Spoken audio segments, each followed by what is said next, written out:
এ মোদি, তুই তো বলেছিলি সুরক্ষা তো প্রধানমন্ত্রীর দায়িত্বে। তুই কি সুরক্ষা দে?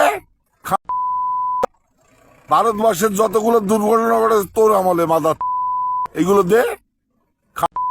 মোদি প্রধানমন্ত্রী বানাইছিস, তুই কইবার চাইছিস গুজরাটের মুখ্যমন্ত্রী থাকাকালীন। এখন তুই নিজে প্রধানমন্ত্রী। এই খান দে, সুরক্ষা দে। তোর আমলে যা সেনা মরেছে, তো বছরে মরিনি স্বাধীনতার পরে। বড় বড় কথা বলিস আর তোর কিছু কুলাঙ্গার ছাড়িছিস। কুলাঙ্গার গুলো সামলা, না জুতো পিটা খাবি।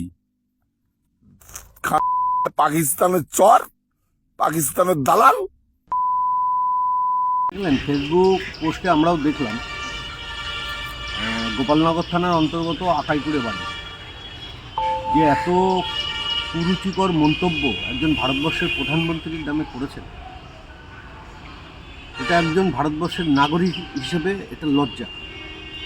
আর যিনি করেছেন আমি জানি না তিনি কে আর তিনার পরিচয় কী। তো আমার মনে হয় না উনি ভারতবর্ষের নাগরিক। আমার ধারণা, হয়তো ভুল হবে না, উনি এই দেশের লোক না, নিশ্চয়ই কোনো পাকিস্তানপন্থীর লোক হবে। নাহলে দেশের যদি নাগরিক হতো তাহলে একজন ভারতবর্ষের প্রধানমন্ত্রী, যে 140 কোটি মানুষের প্রধানমন্ত্রী, তার নামে এই ধরনের মন্তব্য উনি করতেন না, এই ভাষাই বলতেন না। এর দৃষ্টান্তমূলক শাস্তি চাই। শুধু তাই নয়, একটা তদন্ত করা হোক যে কোনো জিহাদির সাথে সম্পর্ক আছে।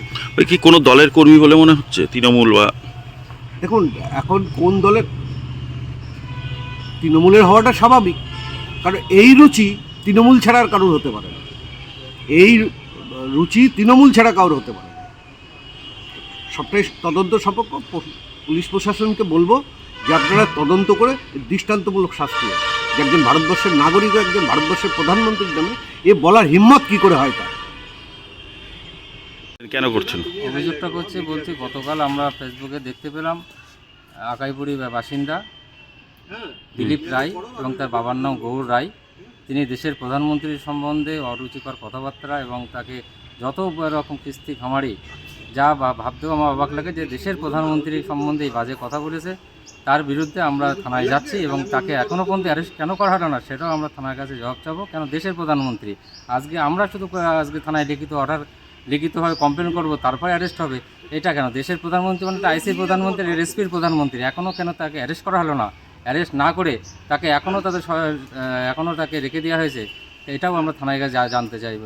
শুধু তাই না, যদি আগামী 24 ঘন্টার ভিতরে অ্যারেস্ট না হয় আমরা তার বিরুদ্ধে পথে নামবো। এবং দেশের প্রধানমন্ত্রীর সম্বন্ধে যে বাজে কথা বলেছে, আশা করি আগামী দিনে শুধু প্রধানমন্ত্রীর নাম, প্রধানমন্ত্রী, মুখ্যমন্ত্রী, দেশের যারা গৌরব, তাদের সম্বন্ধে কোনো সাধারণ মানুষ যেন কোনো বাজে কথা বলতে না পারে, তার জন্য দৃষ্টান্তমূলক শাস্তি নেওয়া।